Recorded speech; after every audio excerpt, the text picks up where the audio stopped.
¿Vivir para trabajar o trabajar para vivir?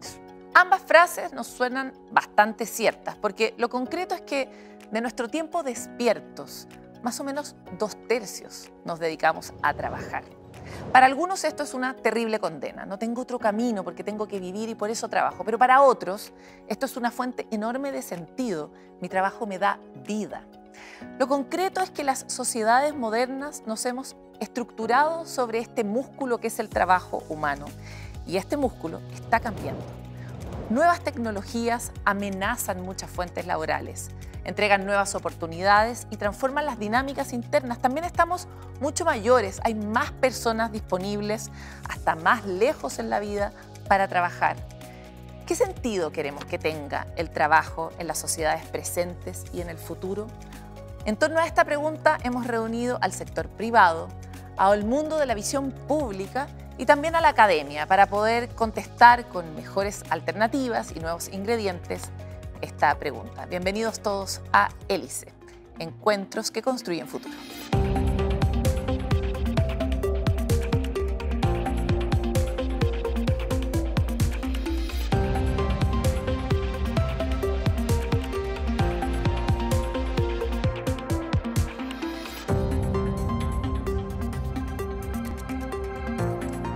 Como mencionábamos en la primera parte de nuestro programa, hoy hablaremos de trabajo y necesitamos comprender este espacio que cada vez tiene más presiones externas y es por eso que tenemos grandes invitados para poder entrar a fondo en este tema. Quiero presentarles a Magdalena Garcés, académica de Psicología de la Universidad Católica. Bienvenida. Muchas gracias. También a Camila Simunovich, asesora legal de políticas públicas de Sofofa. Bienvenida. Muchas gracias. Y al director de la oficina de la OIT, la Organización Internacional del Trabajo para el Cono Sur y América Latina, Fabio Bertranú. Bienvenido. Muchas gracias, Paloma. Y los quiero invitar a un juego, porque ¿qué sería de la humanidad si no hubiéramos jugado siempre para poder aprender? Y este juego consiste en que les vamos a mostrar una serie de conceptos. La idea es que ustedes elijan el concepto que los interpreta, en el que quieren profundizar para conocer un poco ¿por qué miran el mundo desde ese lugar o por qué ese concepto para ustedes es relevante en el ámbito del trabajo? Y tenemos algunos como conciliación, flexibilidad, salud ocupacional, trabajo decente. Vamos a partir contigo, Magdalena. ¿Cuál es tu concepto? Elijo conciliación. ¿Por qué? Porque la conciliación es un tema clave hoy en día porque es lo que conecta un poco la vida laboral con nuestra vida personal, familiar, los hobbies que tenemos. Y de algún modo la salud mental de una población en general está muy relacionada con la salud mental del trabajo y las posibilidades que tenemos de hacer conexiones entre ambas instancias. La gente necesita trabajar, tener un espacio, un tiempo en eso, pero también necesita tener conexiones familiares y saber que no se le está yendo la vida solamente en el trabajo. Súper importante. Vamos contigo, cuéntame. ¿Cuál es tu concepto? Sí, yo elijo flexibilidad.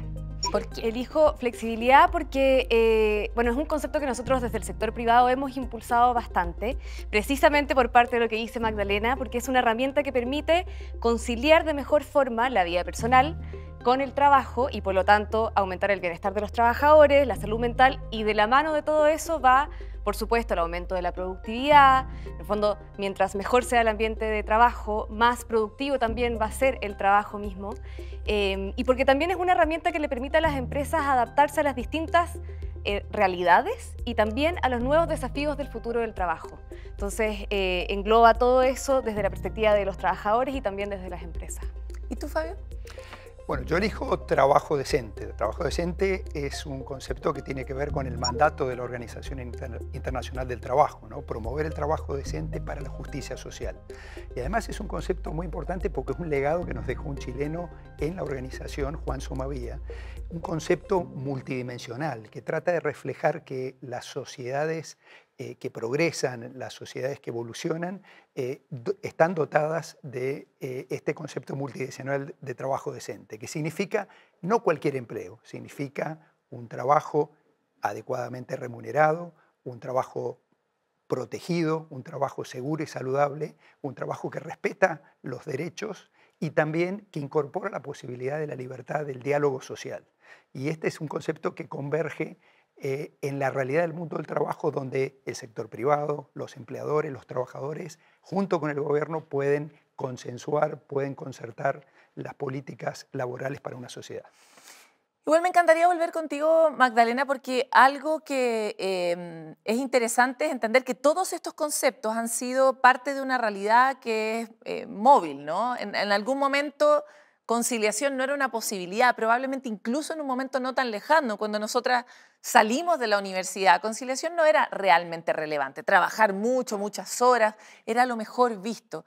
Y sin embargo la sociedad se ha movido y las necesidades también. Y ahora a nosotros mismos que trabajamos en ese otro mundo, este mundo nos parece muy razonable. Entonces me encantaría saber cómo crees tú que evoluciona y cómo nos adaptamos a las necesidades nuevas de los tiempos sin criticar siempre o plantear que siempre un tiempo pasado fue mejor. Claro, porque el gran tema es que el trabajo en las últimas 4 décadas se ha transformado totalmente.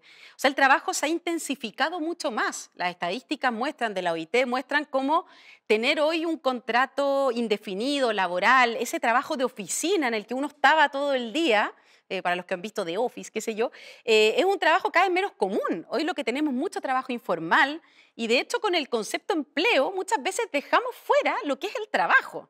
Asociamos que solo el trabajo es algo que tiene que ver con algo remunerado. El trabajo cuidado, el estudiar, también es una forma de trabajo. Necesitamos, de algún modo, entender que el trabajo juega un rol a nivel de la salud mental como el juego en los niños. El trabajo nos inscribe como seres sociales en una sociedad, una fuente de salud mental, de identidad. De propósito. De propósito, sentido, organiza nuestras vidas. Entonces, en general, cuando uno dice, bueno, lo mejor sería si yo me ganara la lotería, dejo el trabajo, la verdad es que no es sano, no es saludable, pero tampoco es saludable que el trabajo me consuma por completo y que yo no pueda tener ningún tipo de vida más allá de lo que hago remuneradamente, en el fondo. Súper interesante. Y me encantaría avanzar contigo, Camila, porque efectivamente el mundo está avanzando hacia medidas más flexibles, el mundo que puede. Hay otro mundo que en general la gente que tiene un trabajo formal, decente, puede avanzar en una conversación de flexibilidad, pero si no, flexibilidad en otros casos también es abuso. O visitas a ese otro lugar.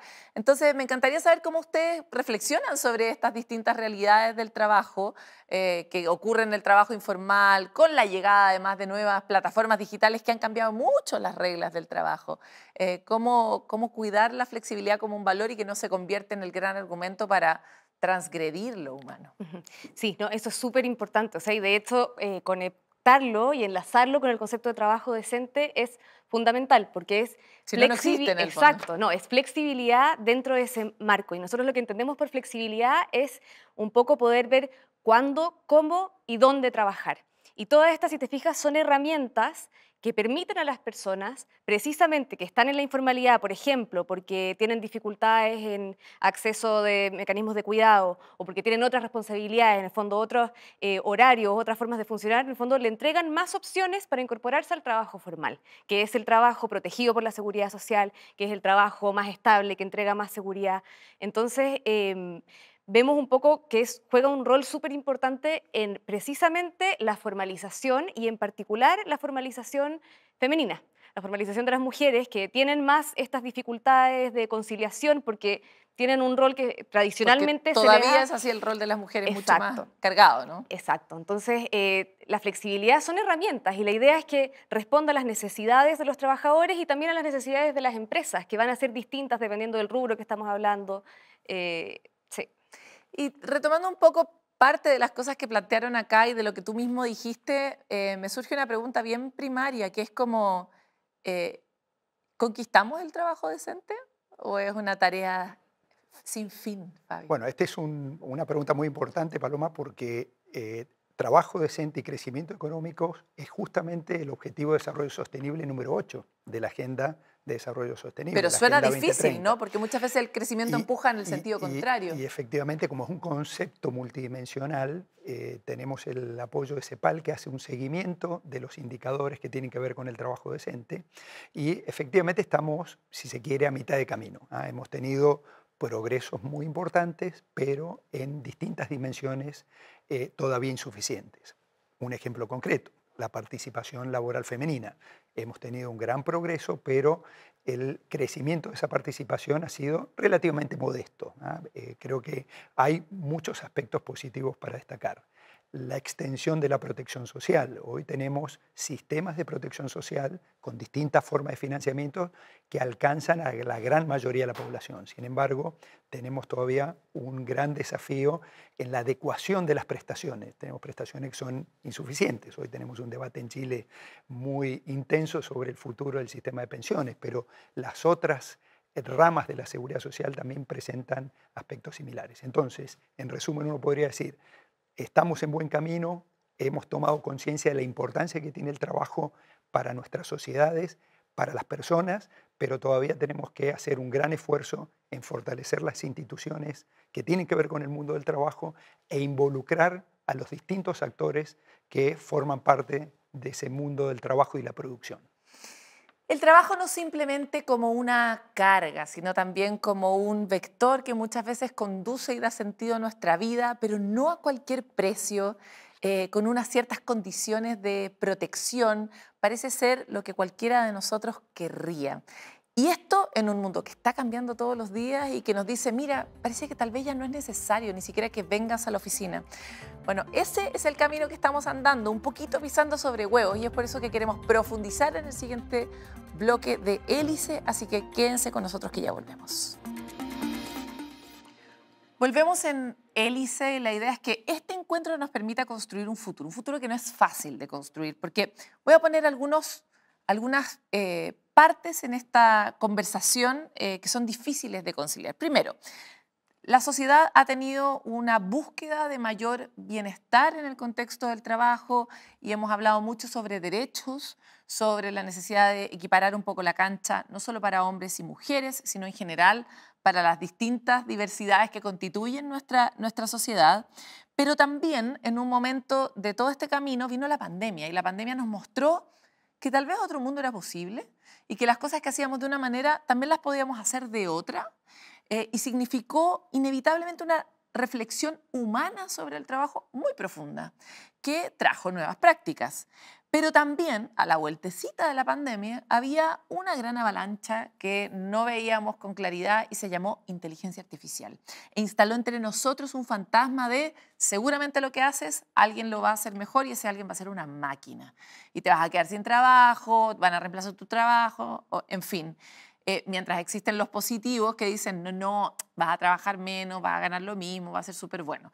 Y por otro lado, hay otra gran cosa que los humanos hemos empujado y es que hemos empujado la barrera de la vida. Entonces somos poblaciones cada vez mayores.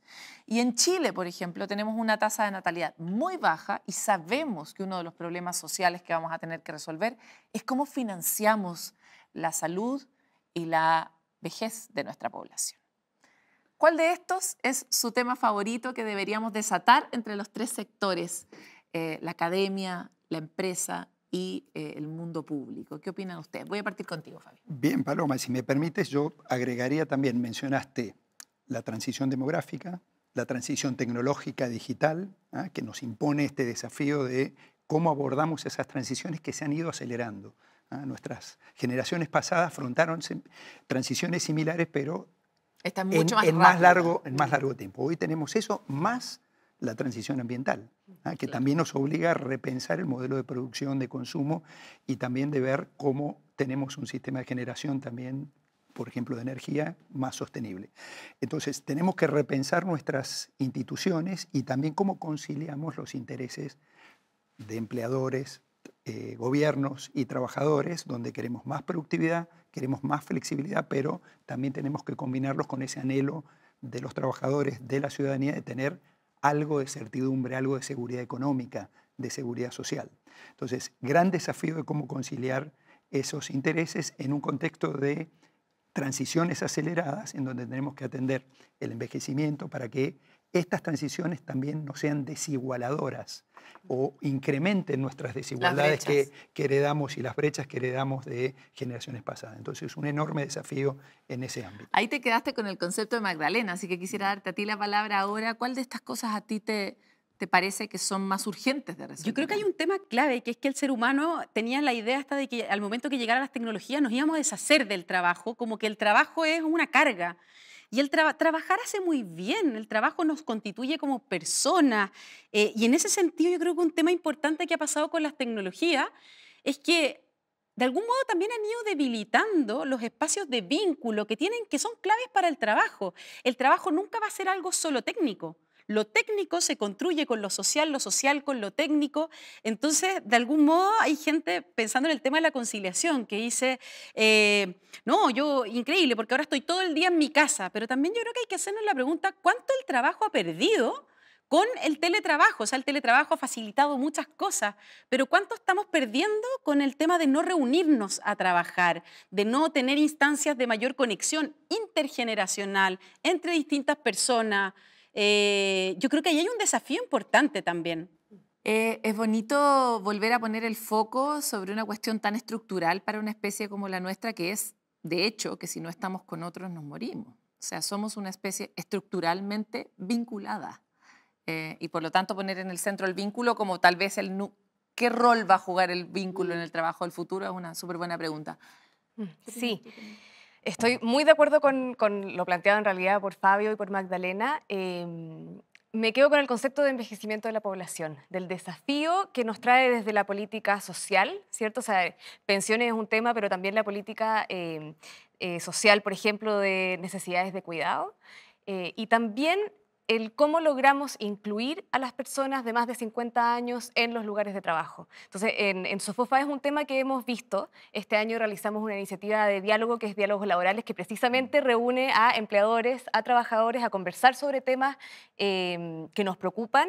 Y efectivamente el tema de este año fue el trabajo de más de 50 años, en que se reflexionó mucho sobre la vinculación y la colaboración entre las distintas generaciones y creemos que, claro, eso es uno, el diálogo, la integración, la inclusión es una parte del desafío y otra es también cómo podemos hacer que las políticas públicas respondan a estas necesidades de inclusión. O sea, efectivamente creemos que en materia de política pública, por ejemplo, se deben realizar, no sé, subsidios o alguna forma incentivar la contratación de estos grupos que están más tradicionalmente excluidos. Te dejo la tarea de buscar otros ejemplos de buenas cosas que se han hecho en esa materia porque tengo evidentemente un conflicto de interés con la siguiente pregunta. Estoy muy preocupada por mi propio trabajo. Yo estoy a la vuelta a la esquina de los 50 años y quiero poner ese tema aquí en la mesa. Efectivamente, Chile tiene una pirámide que se está invirtiendo a una velocidad que en ningún otro lugar de Latinoamérica tiene. Efectivamente tenemos un problema enorme en cómo vamos a financiar la vejez, pero quiero poner otros temas que son menos populares y es que ya se habla mucho sobre si realmente deberíamos estar discutiendo si la edad de jubilación tiene que ser a los 75, en la medida que la salud te lo permita, ¿no? Porque mucha gente, de hecho, trabaja hasta los 70, hasta los 80 años porque quiere, porque si no su vida pierde un propósito que es muy relevante, pero también porque si no la matemática empieza a no dar. Y ahí eso abre otra línea de preocupaciones, que es la cosa que yo estudié hace poquitos años atrás ya no me sirve para este mundo. Entonces, ¿cómo también nos adecuamos en términos de conocimientos para este nuevo mundo donde los mayores vamos a ser parte de un mundo que necesita que trabajemos y que financiemos nuestra propia vida? ¿Qué opina aquí? ¿Quién va primero? Que ahí es clave la centralidad que tiene el trabajo en la vida humana, porque el trabajo es fuente de identidad y salud mental. O sea, un buen trabajo es la diferencia entre salud y enfermedad. También en términos de inserción social. O sea, en el trabajo yo desarrollo relaciones, y dinámicas como el reconocimiento son claves para la salud mental, el que otros me reconozcan, que sepan lo que yo hago, y también para el aprendizaje. O sea, uno nunca... Un trabajo va a ser llegar y va a ser 100% mecánico. Yo siempre voy a tener que poner incluso al servicio de ese trabajo una inteligencia práctica. El trabajo es clave para la creatividad humana también. Entonces yo creo que los estudios muestran que las personas cuando se jubilan o dejan de trabajar, se tienden a deprimir porque su yo se empieza a empobrecer.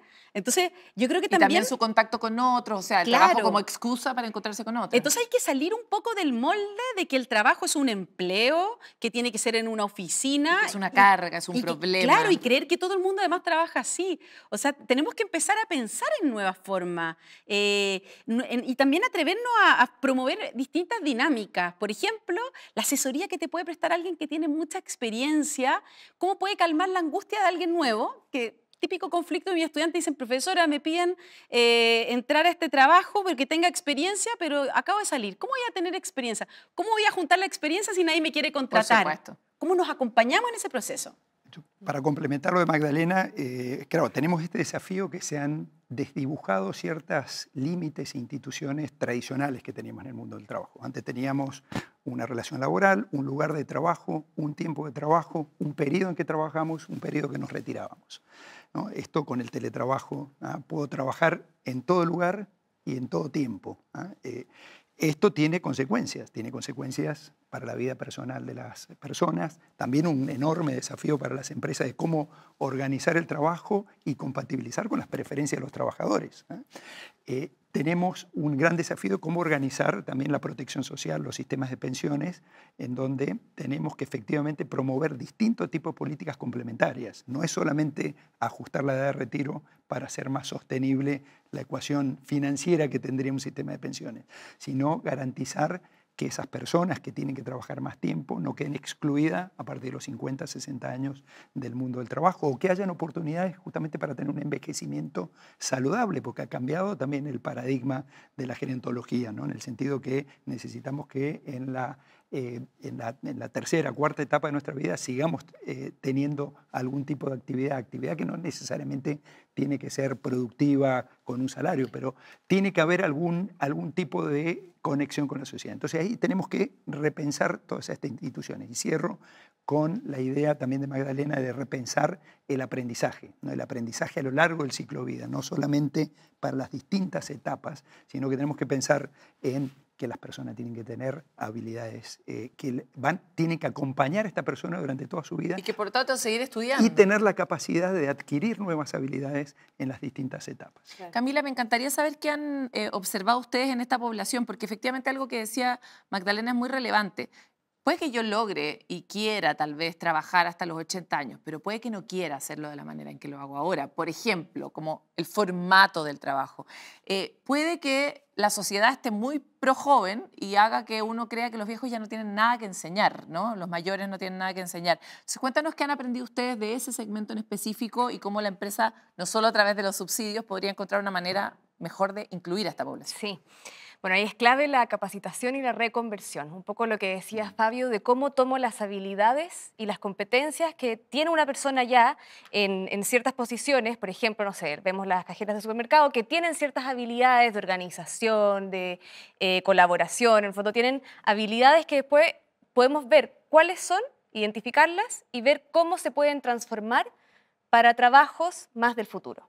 ¿Ya? Entonces no partimos desde cero, sino que ganamos todo lo que ya trae la persona en su historia profesional y laboral para ver cómo reconvertimos a las nuevas necesidades del trabajo del futuro. Entonces ese es un foco que hemos visto bastante. Y también un poco, volviendo a los conceptos anteriores, que es la misma flexibilidad, porque también sabemos que la población mayor, que ya ha trabajado, ¿cierto? Que ya en el fondo quizás podría tener ya la edad de jubilación, no tiene la necesidad quizás de trabajar una jornada de tiempo completo, por ejemplo, sino que prefiere jornadas más cortas. Entonces la flexibilidad también ayuda en ese sentido a incorporar a este grupo que está más excluido. O roles más de consejero.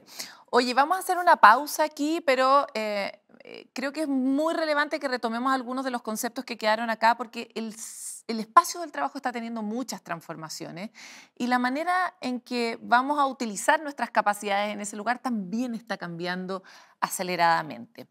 Vamos hasta aquí, voy a dejar en el centro esa conversación sobre los vínculos, porque parece que además no solo no estamos hablando con los mayores, tampoco estamos hablando con generaciones que están y habla mucho de los conflictos que tenemos hoy día con las generaciones que tienen una letra nueva, ¿no? Que ya no nos entendemos ni siquiera entre nosotros. Así que vamos a volver con este tema a la vuelta de esta pausa en Hélice. Volvemos en Hélice con esta conversación que busca construir un futuro común en el trabajo, que es un espacio tan relevante para las personas, en que gastamos tanto tiempo de nuestra vida e invertimos tantos pensamientos, tanto de nuestro chat mental, de cómo realizarnos en ese lugar. Y es por eso que quisiera agregar otro elemento a esta conversación, y es que el año que recién pasó fue el año de un cambio en la ley que fue muy relevante, y es la ley Karin. La ley Karin revolucionó los entornos laborales porque aparte le pone muchas exigencias a las distintas compañías sobre cómo adaptarse a estos nuevos tiempos. Para poder inspirarnos en esta conversación, los invito a ver el siguiente video de la Fundación Chile Mujeres, que trabaja justamente con empresas para mejorar los entornos, prevenir el acoso y dar herramientas rápidamente a organizaciones grandes y pequeñas y que cumplan con el deber que la ley establece. Veámoslo. Es imposible que las personas den lo mejor de sí mismos si es que tú estás en un ambiente opresivo, con maltrato, con un nivel de liderazgo, en el fondo que siempre está tirando para abajo las personas. O sea, lo que nosotros vemos es que a las trabajadoras y los trabajadores les está costando entender qué es acoso sexual, qué es acoso laboral y qué es violencia en el trabajo y qué actos sí lo constituirían y cuáles no. Por ejemplo, los gritos. O sea, en las organizaciones ya no se le puede andar gritando a la gente. Hemos visto que se ha pasado de gritar en público a gritar en privado. Ese no es el espíritu de la ley Karin. Como fundación hicimos una guía junto con la OIT, la Organización Internacional del Trabajo, que es una guía que reúne todo el marco legal del Código del Trabajo, regulatorio, normativo, los dictámenes de la Dirección del Trabajo, a través de preguntas y respuestas para ayudar al entendimiento de este marco, que es bastante complejo porque tiene muchos instrumentos legales. Entonces está todo eso descargable, gratuito de chilemujeres.cl, y también junto con la H lanzamos una capacitación en prevención de acoso gratuita para todo el país. Por otra parte, para que ninguna organización se quede sin cumplir el deber legal de capacitar al 100% de las personas que trabajan en ellas a través de la prevención, porque esta es una ley de prevención.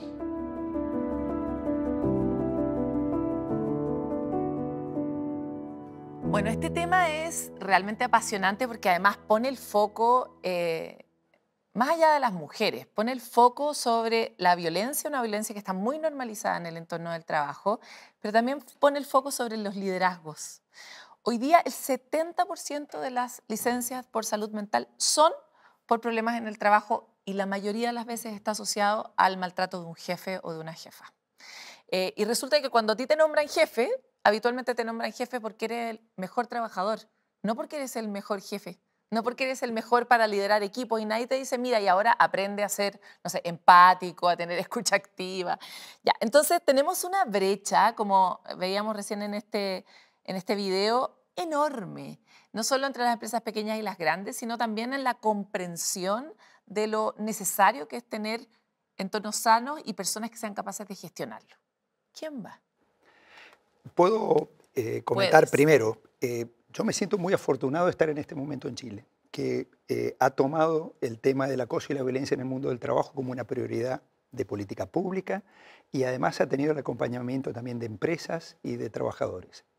Como has dicho, Paloma, esto deja una huella muy importante, que no es una huella positiva, es una huella negativa en términos de productividad, en términos de calidad del trabajo, en términos de dignidad para los trabajadores y trabajadoras en salud mental. Entonces, en algún momento teníamos que abordar este tema, entonces es muy positivo que como sociedad estemos abordando este tema.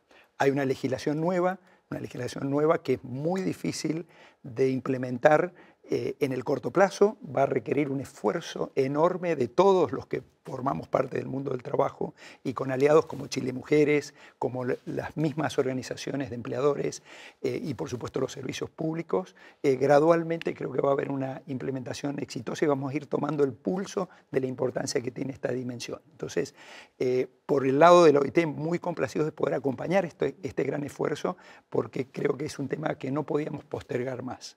La huella social que deja la violencia y el acoso en general, pero particularmente en el mundo del trabajo, es muy importante. A mí me pasa que la ley Karin, creo que su principal mérito ha tenido que ver con que puso sobre la mesa el que empecemos a hablar de violencia, maltrato, de salud mental también. La salud mental, los chilenos, sigue siendo un tabú importante. Y algo interesante es que la ley de acoso laboral está asociada al protocolo de vigilancia de riesgo psicosocial del trabajo, que en Chile lo tenemos hace 10 años. Somos de los países de Latinoamérica que empezamos a liderar este tema, y hoy en Latinoamérica, solo Chile, Colombia y México tenemos una ley de riesgos psicosociales del trabajo que nos obliga a evaluar, medir y hacer estrategias de intervención sobre los riesgos psicosociales del trabajo. Que eso es súper importante. Es que es muy nuevo en Latinoamérica, es muy propio como de los países más desarrollados, pero efectivamente aquí estábamos un poquitito atrás y ahí me encantaría saber, Camila, cómo ha sido, pregunta micro incómoda, la resistencia de las empresas, porque ya, como somos los chilenos, ya hay chistes sobre la ley Karin, como, claro, porque ahora ya no se puede decir nada por la ley Karin, porque claro, entonces, ¿cómo has visto organizacionalmente la adopción de esto y la disponibilidad desde el mundo empresarial a transformarse? Es un movimiento bien fuerte. Sí, sin duda, pero la verdad es que he visto muy buena disposición de parte de las empresas de tomar esta ley precisamente desde la prevención. Entonces ha habido muchas dudas, inquietudes, nos han llegado un montón de preguntas sobre la ley y desde Sofofa también hemos realizado capacitaciones tanto a nuestras empresas socias como también a nivel interno. O sea, nosotros también como Sofofa, como empleador, hemos tenido capacitaciones nosotros, el equipo, los directores, etcétera. Entonces, viendo un poco desde la importancia de la prevención, también cuál es el rol que tiene el diálogo dentro de las organizaciones para prevenir estas situaciones de violencia y acoso y el conocimiento. Yo revisé la guía que hizo Chile Mujeres con la IT y es realmente de muy buena calidad. Y lo primero que hace es definir los conceptos. ¿Qué entendemos por violencia? ¿Qué entendemos por acoso? ¿Qué entendemos por violencia a terceros? Y eso es fundamental también para saber para identificar cuándo estamos frente a estas situaciones. A pesar de que la ley Karin protege a todas las personas, sin importar ni su sexo, ni su definición, en fin, se ha tomado como algo que es para proteger a las mujeres. Obviamente, porque la mayor cantidad de acoso y maltrato también suele tener como víctima a una mujer, pero no es solo para las mujeres. Y en ese sentido también quería volver a instalar como cuáles son las brechas, cuáles son las resistencias, cuáles son las incomodidades que ha traído no solo esta ley, sino esta conversación al mundo público que debiéramos abordar desde los tres sectores de una manera más frontal para poder avanzar a mayor velocidad. Sí, hay dos cosas. Claro, efectivamente se ha centrado en las mujeres porque la ley también pone un foco en el género, o sea, le entrega una visión de género y no solamente en los temas de salud mental, sino que en general en todo lo que son riesgos laborales, la nueva tendencia es que exista un foco en género y en la diferencia que pueda haber, y esto también porque en las mismas, tú viste la estadística de casi 70%, ¿cierto?, de enfermedades de salud mental, la mayoría también son mujeres. Entonces, es muy importante saber identificar, ¿cierto? Poner el foco en por qué pasan estas situaciones de violencia. Pero también ahí eso tiene que ver con que la mayoría de las mujeres se emplean en el sector servicios, sector salud, sector educación, que es donde están los principales riesgos psicosociales. O sea, en el fondo, entonces por eso también es importante. Sí, el otro día decía, como cuando ustedes piensan que alguien los atiende, habitualmente, ¿quién los atiende? Una mujer. ¿Dónde? En el retail, por ejemplo, ocupa principalmente mujeres. Entonces también algo bueno de la ley Karin es que se ancla con este protocolo de vigilancia de riesgo psicosocial, que hoy se cambió a un cuestionario que incluye el acoso como una de las variables a evaluar. Entonces, tal vez como que todo el mundo reaccionó, la parte como penal se le ha dado mucho bombo al tema de lo legal, las consecuencias, pero lo bueno de la ley Karin es que tiene toda una pata muy importante que es el tema de la prevención, claro, que empecemos a aplicar este protocolo, que empecemos a hablar de cómo somos, de qué nos pasa, de lo que hemos normalizado, de lo que hemos normalizado en el tiempo. Y sobre todo entender que uno de los problemas principales que tenemos en Chile es que tenemos una productividad que ha ido a la baja los últimos 40 años y que cuando abordamos el tema de la productividad metamos tecnologías, distintas cosas, pero nadie piensa lo importante que es la salud y el bienestar para la productividad. O sea, países... Y está muy estudiado. Está estudiadísimo. La correlación entre productividad y salud y bienestar laboral es clave. Es directa, claro. Oye, perdón, es que te quiero hablar de Sí. otro tema, porque si no, Bien, no vamos a vamos. alcanzar. Hablemos de inteligencia artificial. Perfecto. Quiero alcanzar a partir contigo sobre todo el tema de cuánto miedo deberíamos tener y cuál es la perspectiva que tiene la OIT justamente de esta nueva tecnología que está cambiando tanto nuestro mundo. Yo creo que miedo no, pero preocupación sí. Preocupación en el sentido que, como habíamos dicho, enfrentamos una incorporación muy acelerada de tecnología, digitalización e inteligencia artificial. Hace muy poquitos años, si hubiéramos hecho este programa, probablemente este no sería el tema central. Para nada. Efectivamente, esto va a tener un impacto en la cantidad de empleo que se generan en distintos sectores económicos y evidentemente pone en riesgo algunos empleos. Pero también hay diversos estudios que muestran la cantidad importante de empleos que también va a generar y de oportunidades que van a generar sectores económicos vinculados que utilizan la inteligencia artificial. Y nuevamente me parece que la preocupación más importante nuestra tiene que ser el incremento, el agrandamiento de las posibles brechas de aquellas personas trabajadoras o aquellas empresas, especialmente pequeñas empresas, que no tienen tanta facilidad para poder incorporar y adaptar la inteligencia artificial a sus procesos productivos. Entonces, hay un riesgo de incrementar las desigualdades en el mundo del trabajo y también en el entramado empresarial, ¿no? Entonces, ¿cómo tenemos políticas para poder facilitar la adopción de todas estas tecnologías, no solamente para las grandes empresas, sino también para las medianas y pequeñas? Y para los trabajadores, volvemos al tema del aprendizaje, ¿no? Cómo incorporamos estos temas en una estrategia de aprendizaje que no solamente es la educación, que es solamente Chile Valora, el INE, sino que también tenemos que incorporar el aprendizaje en los lugares de trabajo, porque también volviendo a la importancia que tiene el concepto del lugar de trabajo y la importancia de la interacción con los pares. Claro, ahí porque aprendemos mucho un del montón. aprendizaje tiene que ver con eso, y no tiene que ver tanto con la inteligencia artificial en sí misma, sino la interacción entre los ¿Qué pares hacemos con ella? que permite un aprendizaje de cómo usar la inteligencia artificial. Entonces ahí hay una dimensión importante. Tengo 30 segundos por si quieren decir algo, porque tengo que ir a una pausa. Camila. Sí, no, la importancia de la capacitación, reconversión y educación también desde la educación escolar es fundamental para poder enfrentar estos nuevos desafíos de las nuevas tecnologías. Y tal como dijo Fabio, si vemos esto como una oportunidad, por cada empleo que se destruye va a haber la creación de un nuevo empleo. Pero también retomemos un pensar, como démonos también el tiempo que tiene para entender qué está pasando, qué está quedando atrás, cosas que creemos que no son importantes. Tal vez esto que el cartero te pasara la carta era una interacción, pero que tenía que ver con un entramado social. Entonces, ¿cuánto está perdiendo en nuestro tejido y entramado social con menores interacciones, por ejemplo? Tal vez son preguntas que tenemos que hacernos y empezar a conversarlas. Yo no tengo respuesta, pero tenemos que empezar a conversar de esto. Y yo voy a agregar una muy patúa, porque yo no soy una invitada a este programa, pero me voy a autoconvocar porque otra gran preocupación es ¿para qué va a ser el trabajo humano? Si es que una máquina va a poder reemplazarme a mí, ¿para qué voy a usar esta voluntad de trabajar por el mundo ahora en este nuevo escenario de máquinas, ¿no? Vamos a ir a nuestra última pausa para volver con las conclusiones de Hélice, que busca este intercambio entre los sectores que les provoque a ustedes también la voluntad de participar en un mejor futuro. Venimos enseguida.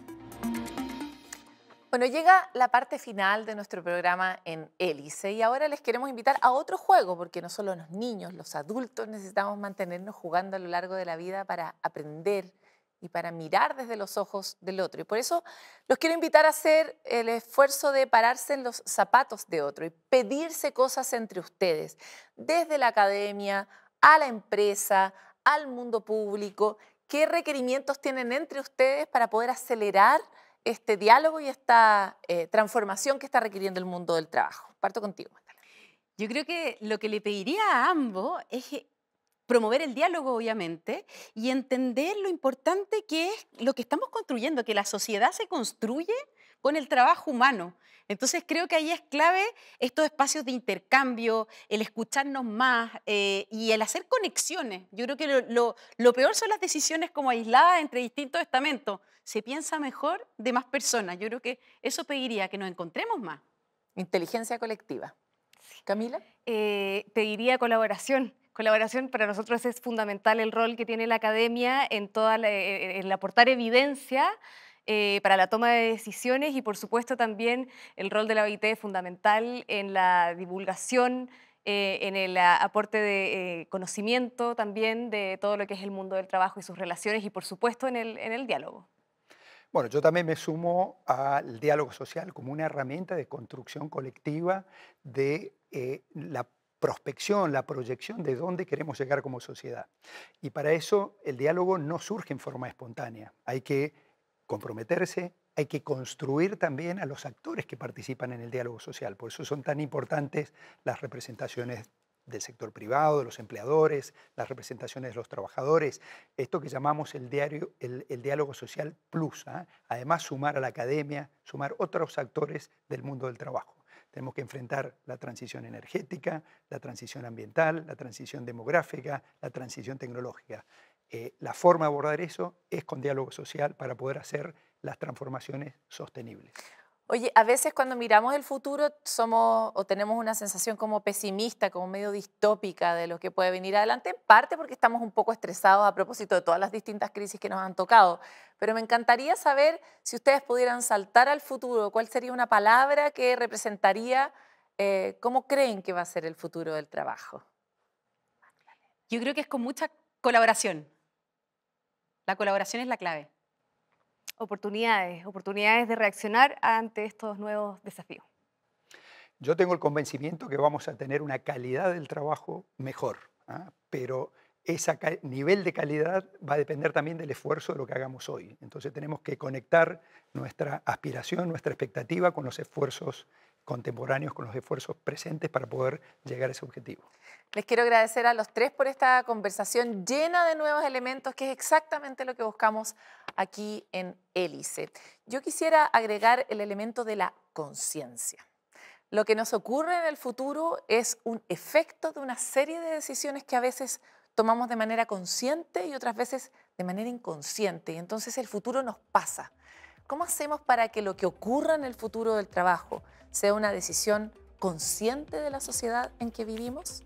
Bueno, en parte para eso hemos hecho este espacio, para que ustedes tengan elementos que les permitan participar de esa conversación con sus pares, pero también con sus hijos e hijas, y empezar a imaginar ese futuro común y resguardar lo que todavía nos parece tan importante de lo humano en el futuro del trabajo. Muchas gracias por estar aquí y nos encontramos en un siguiente capítulo en Hélice.